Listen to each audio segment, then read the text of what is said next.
본 방송에서 제공하는 투자 정보는 투자 판단에 대한 조언입니다. 방송에서 제공하는 주식의 가치, 가격 상승 및 하락에 대해서는 방송사에서 보장하지 않습니다. 시청자 여러분 안녕하세요. 오늘을 돌아보고 내일을 준비하는 오늘장 내일장 2부 진행의 백선혜입니다. 장 마감까지 확실한 승부 전략과 내일장 주목할 섹터까지 제시해드리고 있습니다. 오늘도 저희 방송과 함께 하시면서 성공적인 투자 전략 가득 담아 가시기 바랍니다. 저희 방송은 유튜브를 통해서도 보실 수 있습니다. 유튜브 검색창에 서울경제TV라고 검색하시면 저희 방송과 함께 하실 수 있고요. 본 방송이 시작되기 전에 오후 1시부터는 유튜브 라이브로 먼저 찾아뵙고 있습니다. 이 점도 많은 관심 부탁드리겠습니다. 그러면 오늘장 내일장 2부 본격적으로 출발합니다.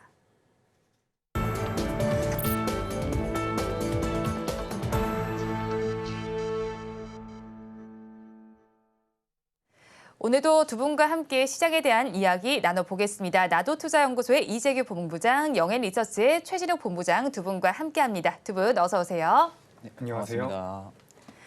네, 오늘 시장 상황, 오후 시장 들어서 어떻게 좀 달라졌는지 궁금합니다. 본부장님께서는 시장 흐름 어떻게 파악하고 계실까요? 네, 오늘 우리나라 시장 미증시 상승으로 인해서 장 초반에 굉장히 기분 좋게 출발을 했는데 그 상승분을 조금 뱉어낸 모습이긴 합니다. 다만 코스닥 같은 경우는 여전히 견조한 모습을 보이고 있죠.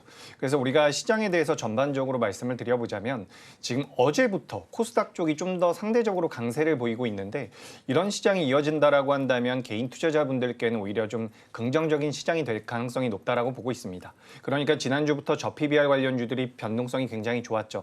물론 저 PBR 관련주들 같은 경우도 앞으로 추가적인 상승의 가능성이 있다라고 보지만 개인 투자자분들이 선호했었던 종목군들에서 저 PBR 쪽으로 자금이 어느 정도 이동을 했다가 다시 한번 성장주 쪽으로 자금이 유입되고 있다라고 판단을 하고 있습니다. 여기에서 우리가 여러 가지 것들을 체크해 볼 필요가 있는데 일단 미국에서 CPI 발표가 나왔죠. CPI 발표가 나왔는데 예상치를 상회하는 수치였습니다. 예상치를 상회했다라는 것은 금리 인하의 가능성이 낮아지거나 금리 인하의 시기 자체가 연기가 된다라는 부분인데 이 부분들이 시장에 나오고 있었음에도 불구하고 미증시가 반등을 했다라는 것은 그만큼 경기에 대한 자신감 내지는 기대감이 있다라는 부분이겠죠. 그런 부분들을 우리가 명분으로 봤을 때 우리나라 시장이 추가적인 상승의 가능성이 굉장히 높다라고 저는 생각을 하고 있고 지난 한 달 동안 혹은 두 달 동안 2024년도 들어서 1월 달 같은 경우는 전반적으로 시장이 안 좋았고요. 최근 2주 정도는 저 PBR 쪽이 강세를 보였기 때문에 개인 투자자분들이 그렇게 매매하시기 좋은 장세가 아니었습니다. 하지만 지금부터는 개인 투자자분들께서 매매하시기에 좀 적합한 그런 시장이 열릴 가능성이 높다라고 보기 때문에 저는 시장은 좀 긍정적으로 보고 있고 오늘 이제 코스피가 코스닥에 비해서 상대적으로 약하면서 어느 정도 조정을 받고 있지만 이 정도 조정은 큰 조정이라고 볼 수가 없는 부분입니다. 정상적인 수준에서의 조정이라고 판단하고 있기 때문에 시장에 대한 긍정적인 뷰 말씀드려보도록 하겠습니다. 네, 우리 증시에 대해서 추가적인 상승 여력이 있다고 정리를 해주셨습니다. 그렇다면 본부장님께서는 어떻게 시장 바라보실까요? 일단 이제 상대적으로 지금은 코스닥 쪽을 매매하기 굉장히 좀 좋은 시장이에요. 앞전에도 계속 말씀드렸다시피 코스피 대비 코스닥이 굉장히 강할 거다라고 말씀을 해드렸던 부분들은 상대적으로 이제 그간 좀 증시를 끌어올렸던 부분들이 코스피 쪽에 좀 수급적인 부분들이 많이 쏠려 있었다 보니까 상대적으로 이제 코스닥 같은 경우 수급적인 부분들이 부족하게 되면 그만큼 차익 매물이 나오게 되면 좀 주가 방어를 못 해주는 경향들이 굉장히 좀 심합니다. 또한 시가총액이 굉장히 좀 낮은 밸류에 있는 종목들이 대거 포진을 해 있는 상태이다 보니까 더더욱 증시 쪽에서도 좀 변동성을 보여줬던 부분들인데 최근에 좀 과매도권을 벗어나면서 지금 정상 범위 내로 지금 코스닥까지도 올라와주고 있는 상황이거든요. 아직까지도 이제 ADR 수치로만 놓고 보면 한 10% 정도 차이가 납니다. 코스피 쪽이랑. 그렇다라는 것은 아직도 상대적으로 코스닥이 조금 더 단기간에 강할 가능성이 좀 높다고 보고 있는 상황이고 사실적으로 지금 뭐 코스닥 같은 경우는 대부분 다 2차 전지 쪽이 좀 많이 끌어주고 있다고 좀 보시면 되실 것 같아요.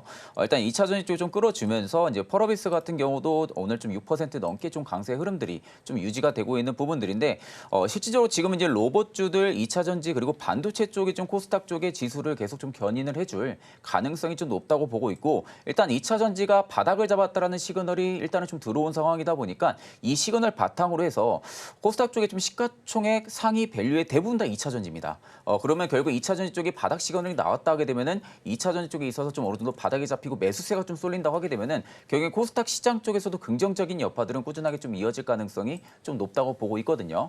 그리고 지금 시장에서 하나 더 주목을 해봐야 되는 부분들은 순환매가 좀 빠르게 돌아주고 있다는 겁니다. 한쪽 사이클에 지금 수급적인 부분들이 계속 몰리는 양상들이 아니라 지금은 순환매가 계속 좀 로테이션이 돌아주고 있는 상황이거든요. 보통 이렇게 로테이션이 돌아주는 장세가 굉장히 좀 매매하기 좋은 장세입니다. 그렇기 때문에 지금은 내가 어느 정도 일부 차익을 보고 현금을 가지고 있다고 하게 되면은 지금 구간에서도 충분히 눌림목이 좀 나와주고 있는 종목들이나 혹은 지금 이제 바닥에서 이제 막 올라와주고 있는 그런 기업들 같은 경우는 충분히 매수 관점을 보셔도 나쁘지 않은 시장이라고 보고 있습니다. 네, 지금 시장 그다지 나쁘진 않은 시장이다라고 정리를 해주셨습니다. 그리고 오늘 시장에서는 플랫폼 업체인 두 업체가 모두 강세를 보이고 있습니다. 그 안에서는 네이버보다는 카카오에서 더 큰 강세 흐름이 나타나고 있습니다. 두 종목 모두가 사실 역대 최대 매출을 경신했는데 수익성에서는 큰 차이가 좀 있었습니다. 올해 전망은 어떻게 보시는지 궁금하고요. 전략은 좀 어떻게 짜가면 좋을까요? 네, 일단 카카오 같은 경우는 그동안 시장에서 많이 외면을 받았었던 부분들이 있죠. 문어발식 경영이라든지 그리고 도의적인 문제가 어느 정도 있었습니다. 그리고 SM 엔터에 대한 인수 부분들도 시장에서 좀 부각이 되면서 안 좋은 내용들이 꽤 있었는데 실제로 이제 실적으로 모든 것들을 커버했다라고 말씀을 드리고 싶습니다. 실적 같은 부분은 일단 작년 4분기 기준으로 했을 때 매출이 23% 그리고 영업이익이 100% 넘게 올라왔다라는 부분, 연간 기준으로 매출이 8조가 넘어갔는데 제가 이제 우리 방송을 통해서도 카카오에 대한 질문을 들었을 때 카카오 같은 경우는 지금 우리가 좀 부정적인 부분들도 분명히 있지만 그렇다라고 해서 매출과 영업이익이 안 나오는 기업이 아니기 때문에 우리가 좀 관심을 가져봐야 됩니다라고 말씀드렸는데 역시나 실적 자체가 잘 나왔습니다. 연간 기준으로는 살짝 부족한 부분들도 있었지만 4분기에 영업이익이 잘 나왔다라는 부분에서 2024년도에 대한 기대감을 우리가 계속해서 가질 수 있다라는 부분이죠. 그래서 실질적으로 이제 네이버, 카카오 두 기업 다 저는 굉장히 긍정적으로 보고 있는데 주가의 흐름상으로는 카카오가 굉장히 오랫동안 약세를 보였었기 때문에 상대적으로는 카카오 쪽에 대한 자금 유입 가능성이 있다라고 보고 있는 부분이고 이런 흐름들 같은 경우는 계속해서 이어질 가능성이 있다라고 보고 있습니다. 제가 뭐 계속해서라고 말씀드리니까 좀 애매한 것 같으니까 올해 2024년은 충분히 이어질 수 있다라고 판단을 하고 있습니다. 그 명분으로는 지금 네이버와 카카오 같은 경우는 우리가 성장주로 분류를 하고 있죠. 그래서 이 성장주에 대한 메리트가 계속해서 부각될 가능성이 저는 분명히 있다라고 보는 게 앞서서도 말씀드렸지만 우리가 저 PBR 쪽으로 시장이 관심이 쏠리면서 가치주에 대한 관심도가 높았는데 실제로 지금 연중 신고가가 아니라 역사상 신고가를 계속해서 경신하고 있는 미증시 같은 경우는 전부 다 성장주가 이끌고 있는 부분입니다. 근데 그 과정에서 우리나라는 저 PBR로 잠깐 시장의 관심도가 몰리긴 했지만 결국에는 성장주 쪽으로 다시 돌아올 가능성이 높다라고 보고 있는 부분이고 지금 CPI에서 금리 인하에 대한 기대감이나 금리 인하 시기가 연기가 되는 부분들은 있겠지만 어쨌든 금리 인하가 된다라고 한다면 성장주에는 굉장히 큰 메리트가 될 수가 있다라는 거죠. 그래서 우리가 그런 관점에서 봤을 때 네이버와 카카오 앞으로 주가 흐름은 계속해서 견고할 가능성이 높다라고 보니까 이 부분을 참고하시면 될 것 같습니다. 네, 그리고 플랫폼법과 관련해서 원점에서 전면 재검토 소식이 들어와 있습니다. 이 소식에 따라서 두 종목의 주가 향방 어떻게 좀 결정이 될까요? 사실 이제 상대적으로 좀 네이버랑 카카오만 놓고 보면은 저는 좀 성장성이 빠르게 나타준다고 하게 되면 좀 네이버 측이 조금 더 성장성이 뚜렷하게 나타나줄 가능성이 좀 높다고 봤었거든요. 근데 최근 들어서 이제 카카오의 실적 부분들을 좀 살펴보니까 일단 지금 이제 경영진 부분들의 좀 교체 의사 부분들이 있어가지고 지금 안쪽에서 좀 사업적인 부분들까지도 계속 좀 변화를 좀 많이 주고 있는 것으로 좀 판단이 듭니다. 그러니까 보통 이제 광고 마케팅 같은 경우, 우리 광고 시장 같은 경우가 원래 좀 상반기 때는 조금 부진한 여파들이 굉장히 좀 많이 이어지거든요. 그러니까 보통 3분기, 4분기 때가 광고 시장이 좀 피크라고도 좀 많이 이야기가 나올 만큼 그 당시에 이제 주요 핀테크 업체들이 그 당시에 좀 매출을 좀 많이 올려주는 좀 시너지 역할들도 좀 굉장히 많이 하는데 최근 이제 카카오 같은 경우는 지금 헬스케어 쪽 관련한 애플까지도 지금 출시를 한 상황이죠. 애플까지도 좀 출시를 2월달에 지금 본격적으로 시작을 한 상황이다 보니까 실질적으로 앞으로 좀 실적 부분들의 베이스가 계속 좀 쌓여갈 가능성이 좀 높다고 보고 있습니다. 특히 뭐 카카오 같은 경우 최근에 좀 낙폭 부분들이 나와줬다가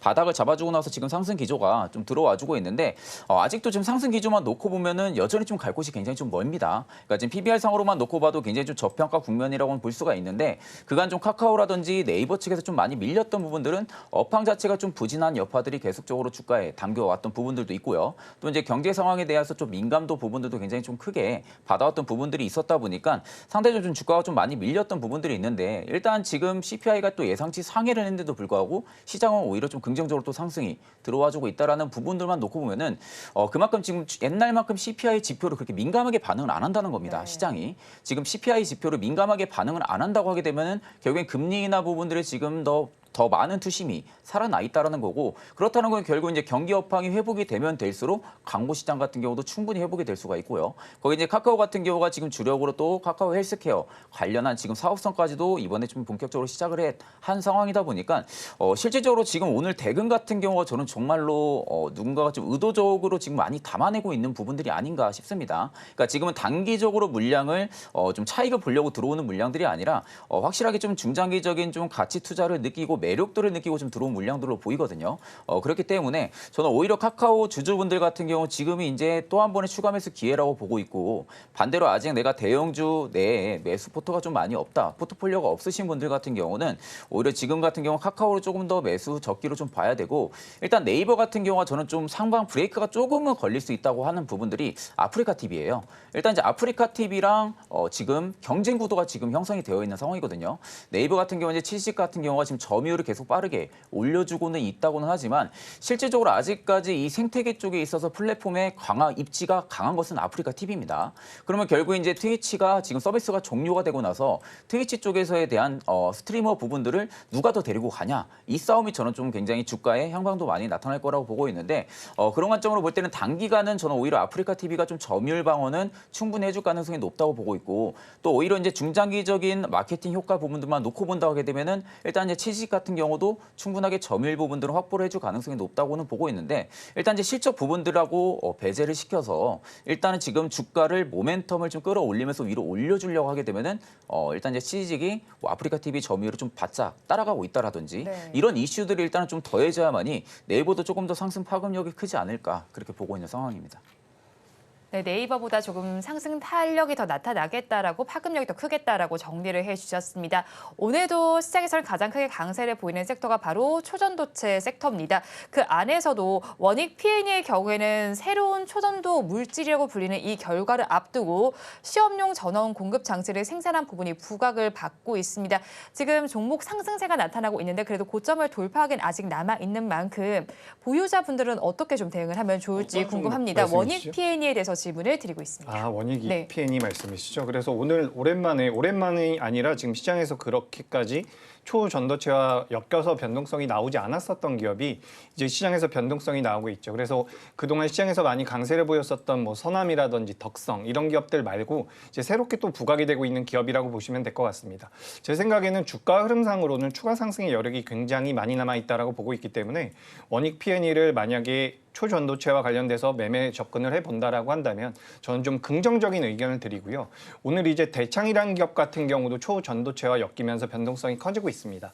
그러니까 시장에서 그동안 부각이 됐었던 종목 외의 종목군들도 움직이고 있는데 우리가 이 테마의 특성을 따져봤을 때는 움직이지 않았었던 종목들이 움직일 때 변동성이 일단 크게 나올 가능성이 높습니다. 그러니까 저는 관심을 가져보셨으면 좋겠다라는 말씀을 드리고요. 다만 이런 식으로 처음에 먼저 움직였었던 종목들 말고 후발주자로 따라가는 기업들이 나오게 되면 그 테마의 꼭지였었던 경우도 굉장히 많습니다. 그러니까 이런 기업들 같은 경우는 지금 추가 상승의 여력이 있지만 매매를 하다가 주가가 좀 잘못되겠다, 주가가 좀 밀린다라고 판단이 된다면 좀 빠르게 자르고 나와야 될 필요성도 있기 때문에 매매를 하심에 있어서 나는 손절매가 무섭지 않다. 그런 분들만 좀 관심 있게 보시면 좋을 것 같고요. 지금 이 초전도체 쪽에 관련되어 있는 모멘텀 같은 경우는 계속해서 생각보다 너무나도 강하게 부각이 되고 있습니다. 그래서 이제 트레이딩 관점으로는 그래도 한 번씩은 접근해 보는 것도 나쁘지 않다라는 말씀 드려보도록 하겠습니다. 네, 지금은 트레이딩 관점으로 접근해 보는 것도 나쁘지 않겠다라고 정리를 해주셨고요.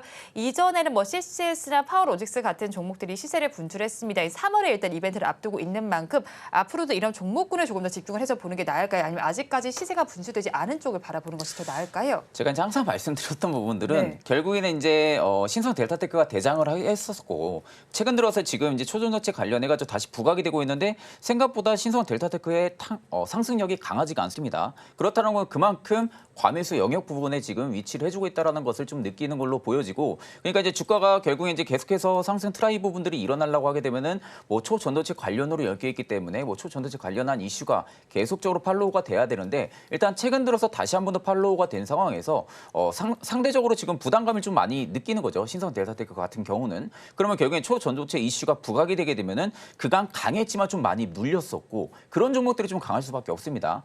그러다 보니까 이제 뭐 CCS 같은 경우도 여전히 좀 강했고요. 뭐 덕성, 선암, 파워로지스, 모비스 지금 이런 종목들이 계속해서 사이클에 들어와주는 부분들은 일단 사실적으로 지금 신성 델타테크보다 거래대금들이 굉장히 많이 터지고 있습니다.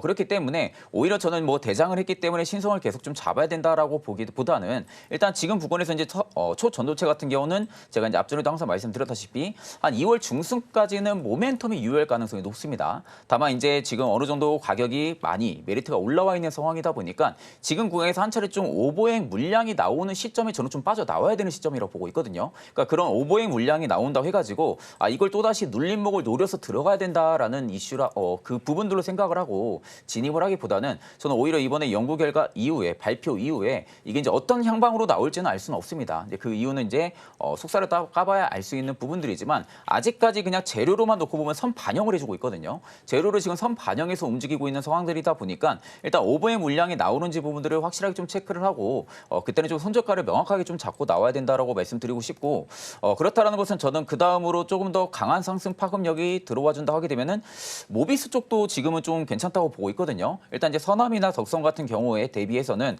모비스가 아직 상대적으로는 초전도체 관련해서 강했는데도 불구하고 최근에 좀 후발주로 출발을 했습니다. 후발주 느낌으로 출발을 했기 때문에 조금 더 상승 파급력이 이어진다 하게 되면은 모비스 쪽으로 조금 더 수급력이 몰릴 가능성도 저는 좀 높지 않을까 그렇게 보고 있는 상황입니다. 네, 앞으로 어느 종목의 수급이 쏠릴 가능성이 있는지까지 짚어주셨습니다. 그리고 오늘 시장에서는 NHN KCP라는 종목도 강세 흐름을 나타내고 있습니다. 테무 결제 서비스가 좀 대박이 났습니다. 테무 사용자가 1200%나 급증했다는 소식이 전해져 오고 있는데 일단 오늘 시장에서는 급등을 하고 있습니다. 시세의 연속성을 좀 이어갈 수가 있을까요? 그렇죠. 이런 것들은 시세 연속성이 이어질 가능성이 굉장히 높습니다. 오늘도 주가 흐름이 굉장히 잘 나왔는데 이제 2023년도 하반기 때 12월 달과 그리고 올해 1월 달에 만들어놨었던 고점 가격대가 13,700원대예요. 근데 현재 주가가 13,000원이기 때문에 오늘 주가가 좀 올라오다가 윗꼬리가 달리긴 했지만 제가 봤을 때는 구조적으로 성장을 하고 있는 부분입니다. 그러니까 우리가 테마주들 같은 경우는 실질적으로 이슈 자체가 많이 시장에서 외면받거나 수면 아래로 가라앉게 되면은 자금 자체가 유입이 되지 않으면서 거래량이 급감하는 경우가 있습니다. 그렇게 된다면 주가가 굉장히 오랫동안 횡보 내지는 하락하게 될 경우가 있는데 지금 NHN KCP 같은 경우는 실질적으로 외형 성장을 하고 있는 부분이죠. 그리고 추가적인 성장까지도 예상이 되고 있는 부분입니다. 오늘도 이제 중국 관련되어 있는 여러 가지 내용들, 중국에서 굉장히 저가 공세를 하고 있다는 내용들이 나오고 있는데 그에 대한 수혜를 받을 수 있는 기업으로 접근을 해보는 것, 이 투자 아이디어를 가지고 매매를 해본다라고 한다면 저는 굉장히 긍정적인 의견을 드려보고 싶습니다. 그래서 이번 달 내로 직전 고점, 올해 1월 달에 만들어놨었던 직전 고점 가격인 13,750원을 돌파한다라고 한다면 저는 좀 탄력적인 모습도 나올 것이다라고 생각을 하고 있기 때문에 혹시 보유를 하고 계신 분들은 좀 더 보유해 보시는 게 맞을 것 같고요. 신규 접근도 저는 가능하다라고 생각을 하고 있으니까 이 부분들 참고하시면 될 것 같습니다. 네, NHN KCP에 대해서는 신규 접근도 가능하겠다라고 말씀을 해주셨고 시세 연속성이 있겠다고 정리를 해주셨습니다. 그리고 오늘 시장에서는 미용기기 섹터에서도 강세 흐름이 나타나고 있습니다. 클래시스가 좋은 실적을 발표했습니다. 슈링크로 좀 유명한 업체인데 사상 최대 실적을 달성했잖아요. 네네. 앞으로 다른 미용기기 업체들에도 훈풍으로 좀 작용이 되겠죠. 이제 가장 미용기기의 첫 번째 중요한 포인트는 해외 수출입니다. 그러니까 일단 국내 쪽에서 매출 빈도를 좀 많이 잡고 있다고 해서 이 부분들이 주가의 업사이드를 나타내는 부분들은 아니고요. 결국 이제 해외 쪽의 수출을 얼마나 많이 하냐 이 부분들이 있잖아 주가의 업사이드 부분들을 좀 나타낼 수 있는 부분이라고 생각을 하는데 일단 클래시스 같은 경우 상대적으로 굉장히 기업은 좋아요. 특히 이제 클래시스 그리고 이제 휴젤만 놓고 봐도 기술적 분석으로만 놓고 보면 휴젤이 조금 더 강합니다. 그러니까 지금 단기적인 트레이딩 관점으로 접근하면은 휴젤이 조금 더 매력적으로는 다가갈 수 있겠지만 안쪽에 좀 모멘텀 부분들을 좀 파헤친다고 하게 되면은 상대적으로 지금은 클래시스 쪽을 조금 더 손을 들어주는 게 좀 맞다고 보고 있습니다. 일단 지금 볼륨업 부분들에 있어가지고도 해외 수출이 지금 진행이 되고 있는 상황이고요. 이미 국내 쪽에서는 어느 정도 점유율까지도 가지고 있는 상황이다 보니까 해외 쪽의 공략 부분들이 올해 확실하게만 나타나준다고 하게 되면은 클래시스의 주가는 다시금 되돌림 현상이 좀 나와줄 가능성이 좀 높다고 보고 있거든요. 왜냐하면 그간 좀 실적에 대한 상승 기대감으로 인해 가지고 계속해서 좀 주가를 끌어왔지만 작년에 좀 어닝 쇼크, 이제 실적 쇼크 부분들이 좀 나타나면서 좀 주가가 좀 많이 밀렸던 부분들이 있었지만 오히려 좀 올해 같은 경우가 한 차례 좀 주가가 회귀할 수 있는 가능성 여부까지도 충분히 열려 있는 상황이라고 보고 있거든요. 결국에 미용기기 수요는 죽지는 않습니다. 결국 이제 미용기기 같은 경우는 결국 이제 수요가 죽지 않는다는 부분들을 가정을 했을 때는 해외 쪽의 판권, 우리 해외 쪽의 수출력이 지금 굉장히 강한 클래시스 같은 경우가 상승력이 조금 더 더해질 가능성이 좀 높다고 보고 있기 때문에 오히려 클래시스가 지금 없으신 분들 같은 경우는 저는 또 매수로도 한 번 더 보셔도 나쁘지 않은 구간이라고 지금 생각을 하고 있습니다. 지금이 고점이 아니라고 보시는 그렇죠. 저는 거겠죠? 이제 네. 다시 좀 시작을 할 수 있는 그런 가능성 구간이 있다고 보고 있고 올해부터 이제 볼륨어 관련해서 실적이 찍힐 겁니다. 그럼 볼륨어 해외 실적이 클래시스 쪽에 찍힌다고 하게 되면은 지금의 실적 가지고는 확실하게 그 이상의 좀 실적 흐름들이 나와줄 가능성이 높다는 견해로 볼 때는 지금까지 미용기기 부분들이 먼저 수출 모멘텀도 그렇고요. 뭐 기기에 대한 모멘텀도 그렇지만 생각보다 좀 실적에 대한 영향도가 굉장히 좀 크거든요. 민감도에 따라서 주가가 많이 움직였던 섹터 중에 하나이기도 하다 보니까 그냥 클래시스가 지금 실적의 저점을 찍고 나서 이제부터 반등이 들어와 준다고 하게 되면은 당연히 주가는 먼저 좀 움직일 가능성이 높기 때문에 지금의 상승은 오히려 좀 긍정적으로 바라보고 있는 상태입니다. 네, 클래시스 지급의 상승이 긍정적이다라고 정리를 해주셨습니다. 또 오늘 시장에서 위메이드 그룹주도 강세 흐름을 보이고 있습니다. 일단 중국에서도 사실 게임 규제에 대해서 좀 완화되는 기조가 나타나고 있고요. 위메이드의 경우에는 다음 달에 신작 게임을 출시한다는 기대감이 있습니다. 이 그룹주에 대해서 사실 코인 역시도 함께 좀 강세를 보이고 있는 상황이잖아요. 네, 그렇죠. 지금 이제 제가 잠깐 미용기기 말씀하셔가지고 한 가지 말씀드리고 네. 진행을 해보자면 지금 그 APR이라는 기업이 네. IPO를 진행을 하고 있습니다. 오늘 내일 뷰티 실적 디바이스, 지나죠. 네. 예, 그렇죠. 뷰티 디바이스 쪽이라서 지금 이제 미용기기 쪽으로 자금이 많이 들어오는 것 같으니까 우리 시청자분들께서도 좀 관심을 가져보셨으면 좋겠고요. 그 주가 흐름상으로는 하이로닉이라는 기업이 제일 가장 강한 모습을 보이고 있으니까 이 부분도 참고하시면 될 것 같습니다. 그리고 위메이드에 대해서 말씀을 좀 드려보자면 최근 들어서 이제 게임주에 전반적으로 자금이 유입이 되고 있습니다. 뭐 크래프톤이라든지 넷마블이 좋은 결과물을 내놨고 뭐 웹젠이라든지 조이시티 같은 기업들도 변동성이 좀씩 나오고 있죠. 그래서 일단은 중국 쪽에 대한 모멘텀이 살아 있습니다. 판호 발급을 해주겠다는 내용들도 있고요. 그리고 방금 전에 앵커님께서 말씀하셨던 것처럼 신작 출시에 대한 모멘텀, 게임주가 어떻게 보면 가장 강하게 움직일 수 있는 이런 내용들도 있는데 지금 위메이드 그룹만 놓고 본다면 이제 코인 쪽에 대해서 엮여 있는 부분들이 저는 많이 반영이 되고 있다라고 보고 있습니다. 그래서 지금 비트코인 같은 경우는 우리나라 돈으로 7천만 원을 넘어서기도 하고요. 시가총액 기준으로 1조 달러를 넘어섰습니다. 우리나라 삼성전자가 시가총액 기준으로 400조 정도가 되는데 비트코인이 1000조가 넘어간다는 거예요. 그렇기 때문에 실질적으로 이제 자산으로 우리가 인정을 할 수밖에 없는 부분이고 이와 관련돼서 우리나라 오늘도 가상화폐 관련주도 굉장히 좋은 변동성 보이는데 살짝 떨어져 있는 부분이긴 하지만 이 P2E 관련되어 있는 게임주들 같은 경우도 보셔야 된다라는 말씀을 드리고 싶습니다. 그래서 위메이드 관련주들 주가 흐름 괜찮게 이어질 가능성이 높다라고 보고요.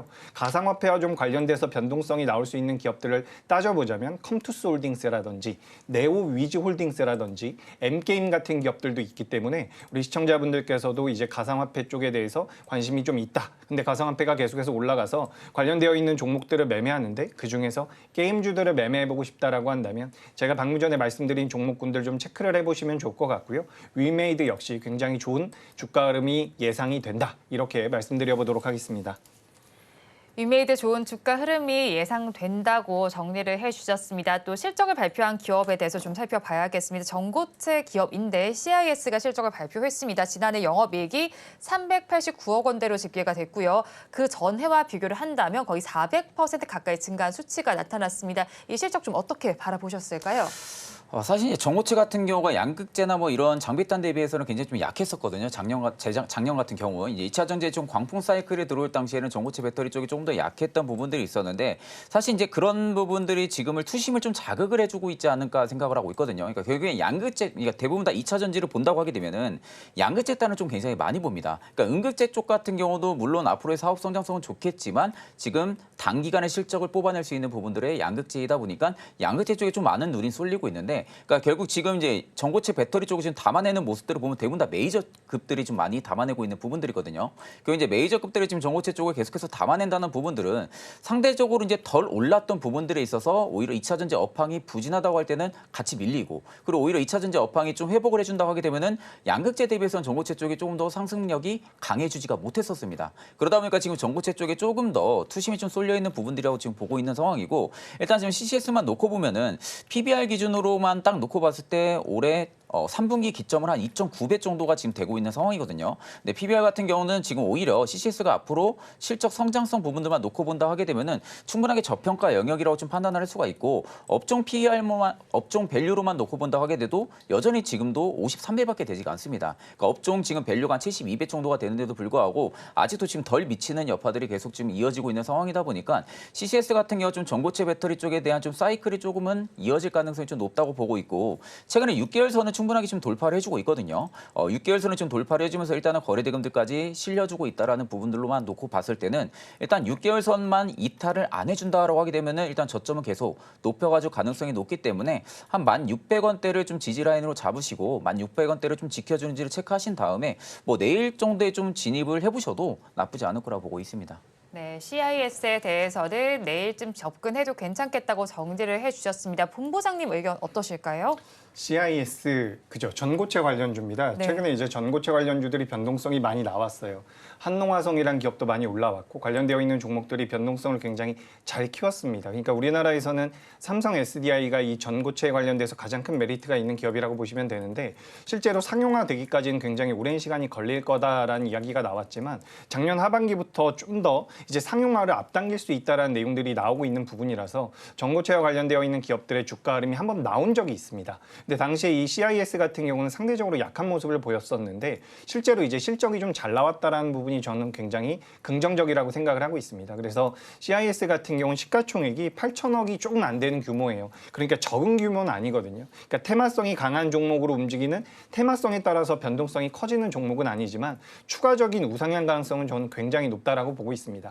그래서 지금 시장에서는 가장 먼저 2차 전지 쪽에서는 전해액 쪽이 움직였다라고 한다면, 최근엔 또 이제 전구체 관련주들이 많이 움직이고 있습니다. 에코앤드림이라든지 이런 기업들이 움직이고 있는데, 그 다음에는 또 이제 다시 한번 전고체 쪽으로도, 전구체와 전고체는 좀 다른 겁니다. 그거 아셨으면 좋겠고, 전고체 쪽으로도 자금이 좀 들어올 수 있다라고 판단을 하고 있으니까 뭐 CIS뿐만 아니라 한농, 화성, 그리고 관련되어 있는 기업들 좀 체크해 보시면 2차 전지 반등할 때 좋은 수익이 나올 수 있을 것이다라고 판단하고 있으니까 2차 전지 괜찮다라는 말씀 전체적으로 한번 드려보도록 하겠습니다. 네, 2차 전지 전반적으로 괜찮겠다고 정리를 해주셨습니다. 지금 시간 3시 16분 정도 가리키고 있습니다. 그러면 종가 베팅할 종목 알아봐야 할 텐데요. 먼저 본부장님 어떤 섹터에서 종가 베팅할 종목 가지고 오셨을까요? 저는 일단은 비트코인 관련주 중에서 좀 가지고 왔습니다. 일단 가상화폐 관련주 같은 경우는 일단 지금의 상승력이 조금은 더 이어질 가능성이 좀 높다라는 관점으로 볼 때는 우리 기술 투자 같은 경우로 지금 제가 좀 탑픽으로 가지고 온 상황인데, 사실 지금 비트코인 같은 경우 현물 ETF가 승인이 되고 나서 한 차례 좀 조정폭이 좀 강하게 나와줬었거든요. 물론 이제 그 부분들이 재료에 대한 선 반영이 있었던 부분들도 있었다 보니까 좀 조정도 나왔지만, 일단 이제 그레이스케일 쪽에서 대량으로 좀 매도 물량이 좀 나와주다 보니 오히려 좀 계속해서 눌려왔던 부분들이 좀 있었는데, 이게 반대로 이제 현물 ETF가 지금 승인이 되고 나서 그만큼 거래 유동성이 많이 열렸다는 겁니다. 거래 유동성이 많이 열렸다고 하게 되면은 지금의 지금 그레이스케일의 지금 매도 물량을 누군가가 기관이 받쳐주고 있다는 거거든요. 그렇기 때문에 지금 설 연휴 때부터 계속해서 급등세가 연출이 되고 있는 부분들만 놓고 봤을 때는 뭐 특징적인 이슈는 따로 없습니다. 뭐 지금 호재가 나와가지고 비트코인이 굉장히 강한 상승을 만들어내는 부분들이 아니라, 별다른 호재가 없는데도 계속해서 가격을 상승 메리트를 만들어낸다는 것은 그만큼 지금 기관 투자자가 계속해서 비트코인을 매수를 하고 있다는 거죠. 그렇다는 것은 지금 이제 4월 안에 반감기까지도 지금 도래를 앞두고 있는 상황인데, 보통 이제 비트코인 반감기가 4년 주기로 돌아옵니다. 네. 4년 주기로 이제 돌아오는데, 그만큼 이제 채굴자들에 대한 보상이 줄어드는 부분들이 반감기라고 하는데, 보상이 주면 그만큼 생산도 줄 수밖에 없겠죠. 그럼 생산이 줄면 당연히 물량도 줄 수밖에 없습니다. 그럼 결국 이 부분들이 물량이 줄기 때문에 그만큼 유동성 부분들이 확장이 돼가지고 가격 상승을 일으킬 수밖에 없다라는 것으로 좀 반감기를 알고 계시면 되실 것 같고, 그만큼 반감기 주기 사이클만 놓고 보면 굉장한 상승 파급력이 들어와줬다가 한 차례 좀 조정폭이 좀 강하게 나와줬던 부분들이 있는데, 일단 지금 비트코인 같은 경우는 현 부근에서는 반감기를 좀 선 반영을 해주고 있는 부분들로 생각이 들거든요. 그만큼 아직까지도 뭐 가격 상방에 대한 부분들이 좀 많이 열려 있는 상황입니다. 가격 상방에 대한 부분들이 많이 열려 있다고 하게 되면은 저는 현 시점에서 굳이 가상화폐 관련주들을 지금은 안 볼 필요성은 없다고 보고 있거든요. 그러니까 결국엔 지금으로서는 내가 단기적인 트레이딩 관점이든 단기적인 수익 관점을 놓고 본다고 하게 되면은 현저히 지금 우리기치 투자가 지금 대장 역할을 계속 해주고 있는 상황이다 보니까 우기투 같은 경우는 단기간에 조금 더 올라가줄 가능성이 좀 높다고 보고 있는 상황이에요. 그래서 일단 제가 가격적인 전략부터 좀 잡아드리게 되면은 매수가 같은 경우는 저는 이제 8,700원에서 8,500원의 분할 매수를 좀 말씀드리고 싶고 지금 가격이 한 8,520원, 30원 왔다 갔다 하고 있는 상황이다 보니까 지금부터 좀 분할 매수로 좀 접근하시면 되실 것 같고요. 일단 이제 목표가 같은 경우는 저는 이제 10,000원 덜 못 미친 한 9,900원대까지는 일단 상승력이 나와줄 가능성이 높다고 보고 있습니다. 일단 아래쪽에 좀 매물대까지도 충분하게 소화를 해주고 올려주고 있는 상황이다 보니까 일단 위쪽은 생각보다 매물이 두껍지가 않습니다. 위쪽에 매물은 두껍지가 않은 상황이다 보니까 9,900원대까지는 좀 순탄하게 가줄 가능성이 좀 높다고 보고 있는 상황이고 손저가 같은 경우는 7,700원을 제시해드리겠습니다. 종가 베팅할 종목으로 우리기술투자 가지고 오셨고요. 목표 주가는 9,900원, 손절 라인 7,700원을 잡아주셨습니다. 그런데 앞서서 말씀을 해주신 것처럼 반감기에 대한 기대감 덕분에 사실 계속해서 상승세가 이어지고 있는 것 같습니다. 지금 4월 22일로 예정이 네네. 되어 있는 상황인데 그렇다면 그 이후의 주가 양상은 어떻게 좀 나타나게 될까요? 사실 지금 많은 이제 기관 투자자들이 많이들 전망을 내놓고 있는 부분들이 챗 GPT도 활용을 많이 하고 있더라고요. 지금 비트코인의 뭐 전망을 보면은 7만 달러, 8만 달러까지도 뭐 나와준다, 뭐 10만 달러까지도 이야기가 AI가 지금 하고 있는 상황인데 조금 더 목표가를 줄여주라고 했더니 최고 높은 가격이 8만 달러예요. 그러면 지금 비트코인 가격이 5만 달러입니다. 5만 달러에서 이제 막 전고 라인을 돌파를 해주고 나서 위쪽으로 올라와주고 있는 상황이다 보니까 상대적으로 저는 이제 반감기 이후에는 물론 조정은 나올 거예요. 조정은 나오겠지만 일단 이 조정을 확실하게 체크를 해볼 필요성이 있는 부분들이 일단 앞전에는 그레이스케일 쪽에 대한 매집 물량이 굉장히 좀 강했던 부분들을 누군가가 물량을 소화해주면서 위로 올려주고 있기 때문에 주요 기관 투자자들의 매도 물량이 쏟아지지 않는 한은 일단 조정은 나올 수는 있습니다. 물론 이제 가격 상승이 단기간에 많이 올라왔기 때문에 어느 정도 조정폭은 나오겠지만 상대적으로 저는 하락폭이 좀 그렇게 강하게는 나와주지 않을 가능성이 좀 높다고 보고 있거든요. 그렇기 때문에 내가 만약에 비트코인 쪽을 투자를 한다든지 아니면 가상화폐로 좀 빗대어서 투자한다고 하게 되면은 일단 지금은 재료가 선 반영이 되고 있습니다. 재료가 선 반영이 되고 있기 때문에 반감기 전에는 한 번도 저는 수익 실현하는 게 좀 맞다고 봅니다. 반감기 전에는 일단은 비트코인이 한 차례 낙폭이 크게 나오면은 그때는 수익 실현을 한 번 더 하고 나서 일단 조정이 나오고 나서 바닥이 또다시 잡히는 부근대에서는 충분하게 비트코인 같은 경우는 좀 매수를 또다시 해볼 수가 있지만 아마 반감기 도래까지는 계속 올라갈 거라고 보고 있어요. 도래 이후에 있어서는 주가는 오히려 어느 정도까지 가주냐에 따라 가지고 조정폭이 나와줄 가능성이 높다고 보고 있기 때문에 저는 지금 추세대로만 가면은 일단은 59,059K까지는 충분하게 비트코인이 돌파해줄 가능성이 높다고 보고 있습니다. 거래대금들까지도 동반이 되고 있기 때문에 그렇기 때문에 저는 오히려 지금도 가격적인 메리트는 충분히 좋다고 보고 있는 상황입니다. 네, 반감기 전에 수익 실현 한번 해보시고요. 반감기 이후에는 변동성이 나타날 수 있겠다고 정리를 해주셨습니다. 그렇다면 본부장님께서는 종가 베팅할 종목 어떤 섹터에서 가지고 오셨을까요? 네, 저는 오늘 비대면 쪽에서 하나 준비를 해봤습니다. 지금도 속보가 계속해서 올라오고 있는데 그 의사들이 집단 행동을 한다라고 이야기가 나오고 있죠. 의대 정원 확대에 네. 따라서. 근데 그런 내용들이 시장에서 나오면서 정부 측에서는 뭐 비대면 진료를 전면 확대하겠다라는 내용들이 나오고 있습니다.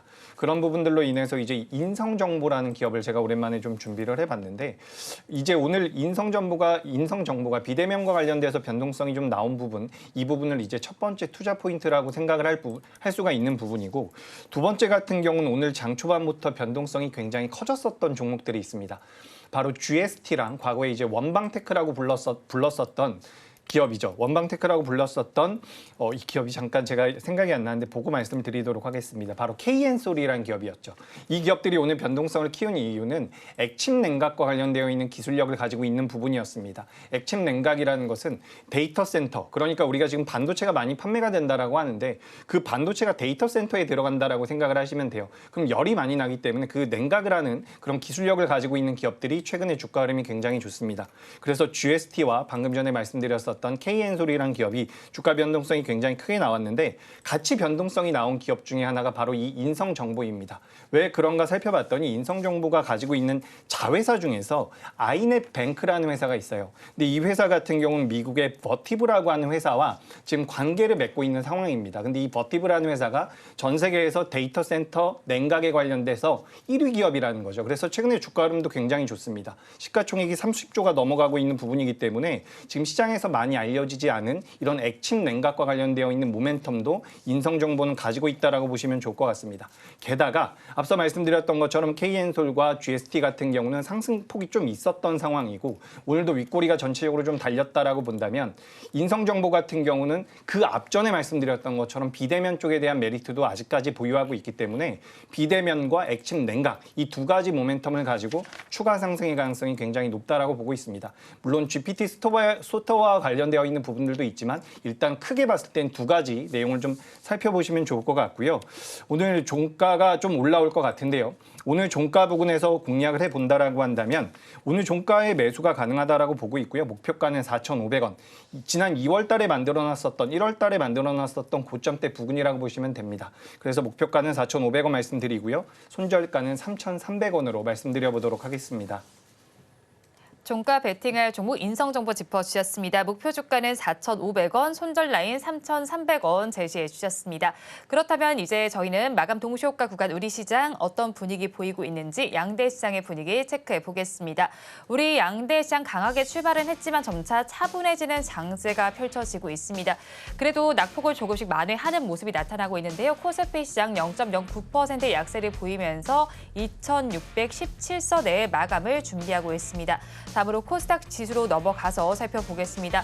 코스닥 지수는 그래도 빨간불을 켜면서 마감을 할 것으로 보입니다. 0.51%의 강세를 보이면서 857선의 종가를 쓸 것으로 예상되고 있습니다. 다음으로 수급 상황 코스피 시장부터 보겠습니다. 코스피 시장에서는 외국인과 개인이 동반 매도에 나서고 있고요. 기관 투자자들 많이 홀로 사고 있습니다. 외국인은 562억 원, 개인은 304억 원을 팔아내고 있고요. 이 안에서 외국인 투자자들 9거래일 연속 매수세 보여주다가 오늘은 매도로 전환한 모습이 눈에 띄고 있습니다. 기관 투자자들은 545억 원을 사고 있습니다. 이어서 코스닥 시장으로 넘어가겠습니다.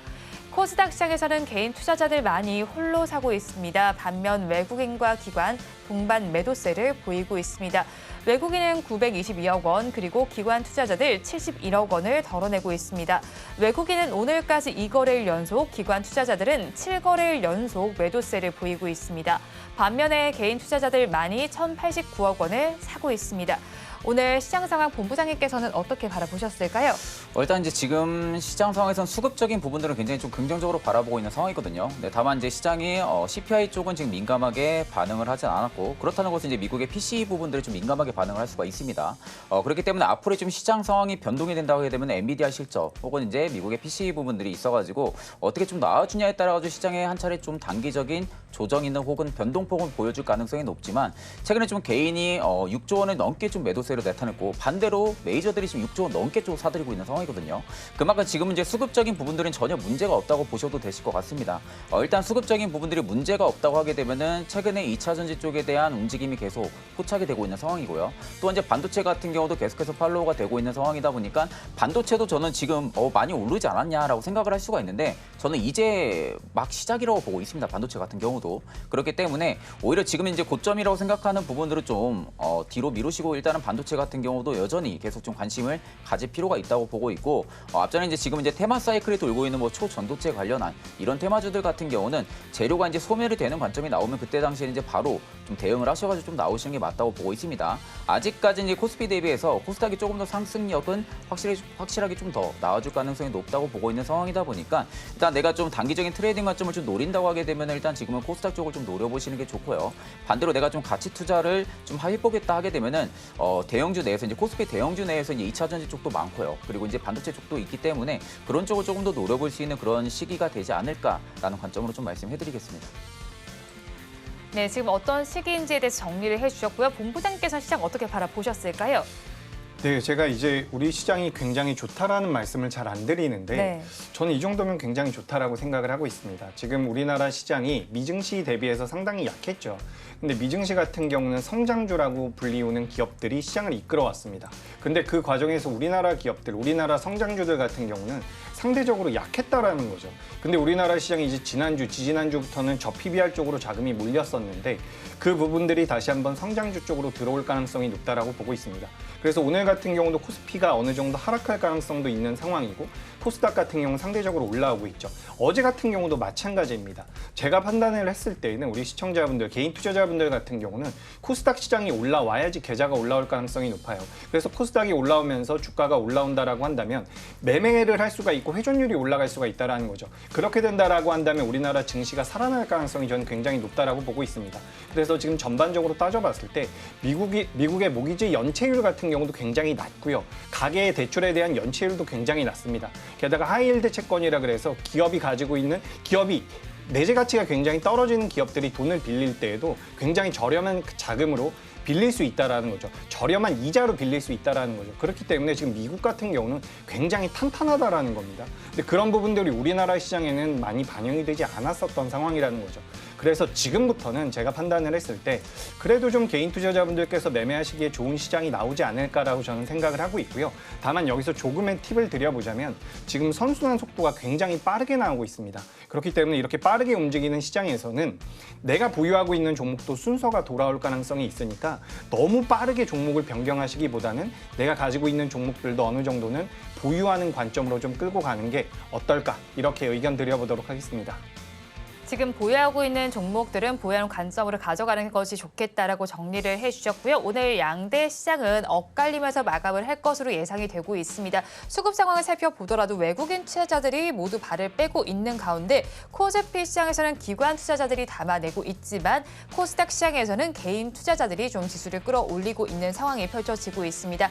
양대 시장 중에서는 사실 요즘 들어서는 코스닥 시장이 조금 더 강한 모습이 관찰이 되고 있습니다. 마감 동시효과 구간 함께 하셨습니다.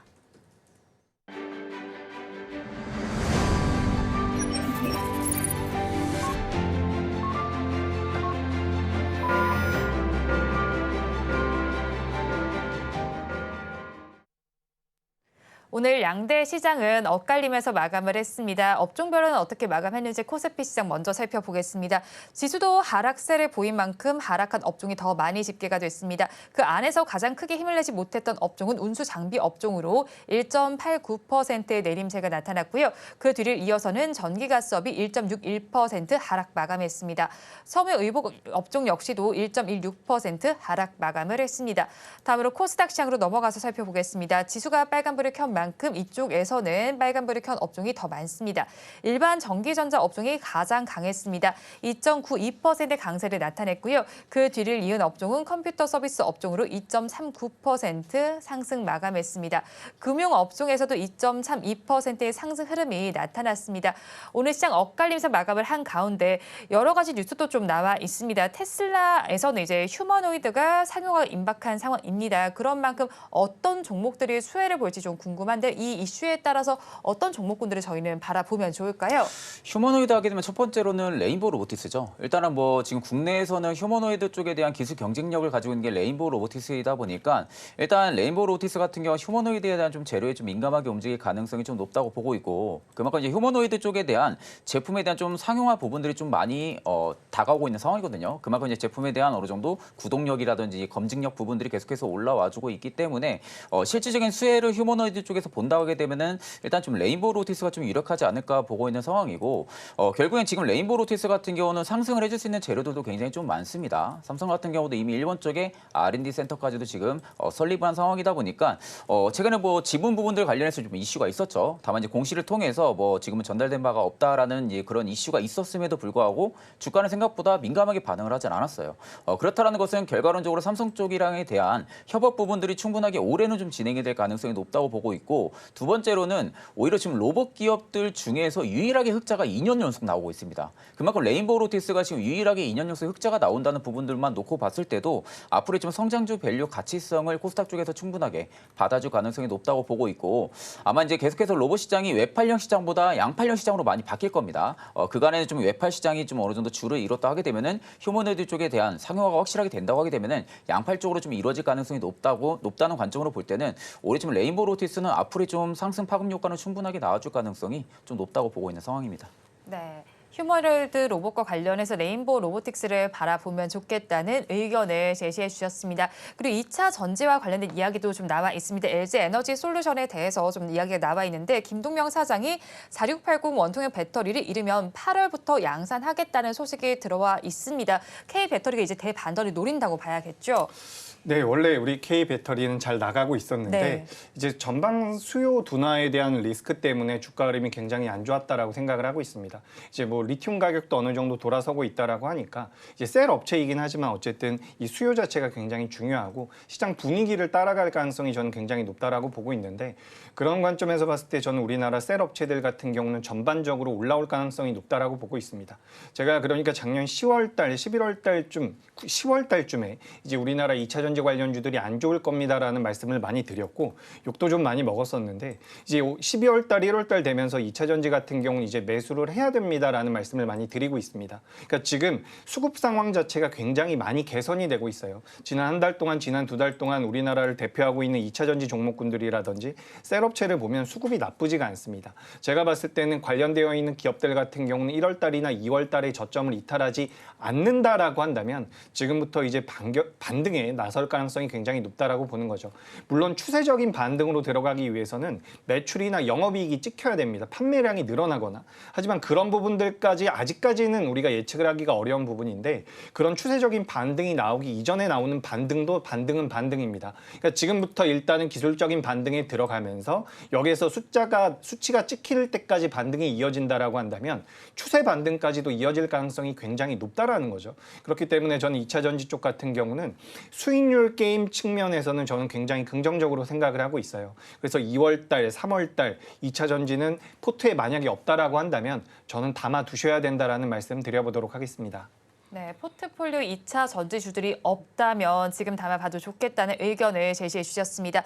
그리고 오늘 시장에 스펙 상장한 종목이 있습니다. SP소프트가 좀 좋은 상승률을 보이면서 마감이 됐는데 마이크로소프트의 라이선스에서 독보적인 지위를 가지고 있습니다. 앞으로 이 종목 좀 어떻게 바라보면 좋을까요?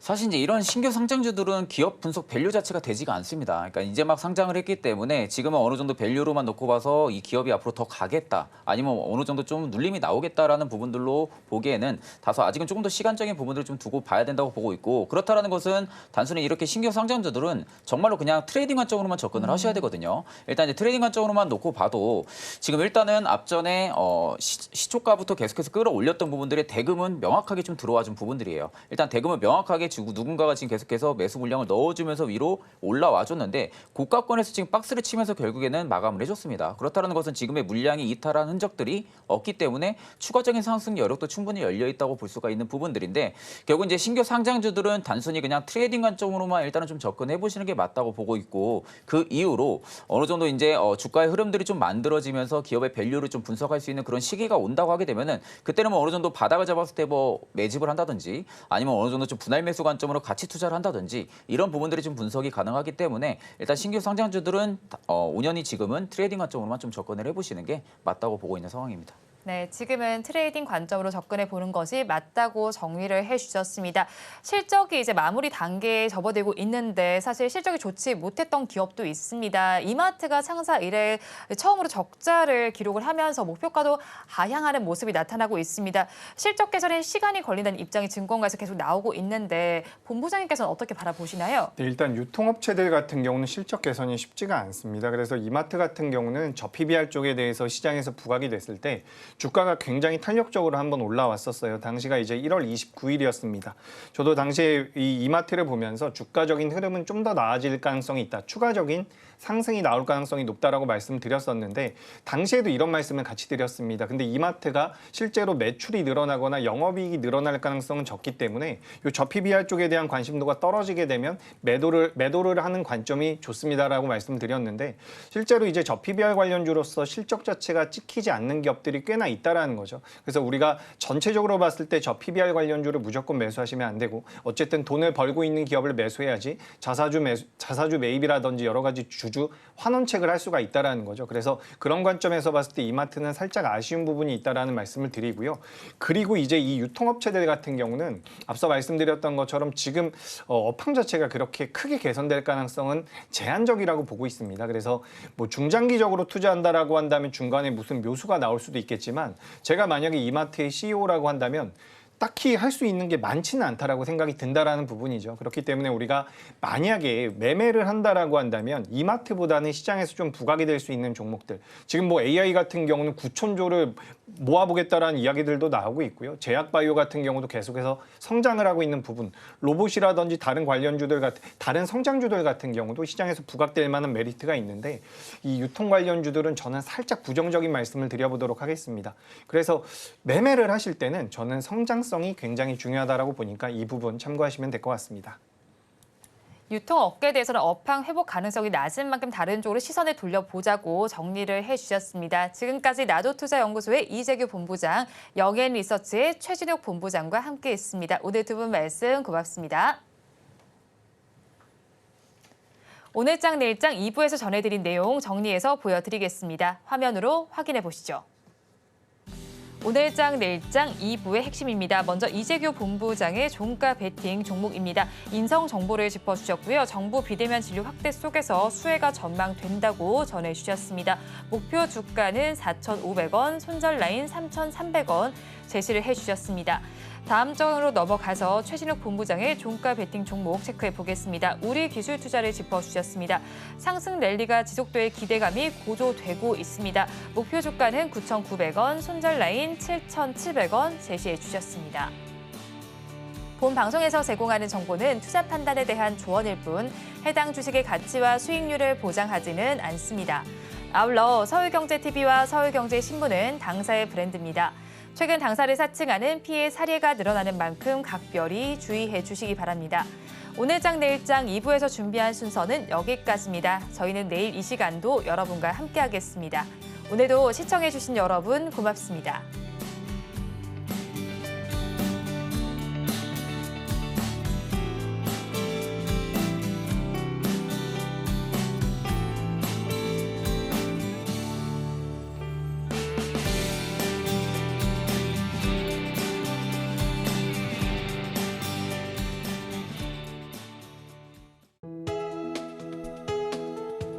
본 방송에서 제공하는 투자 정보는 투자 판단에 대한 조언입니다.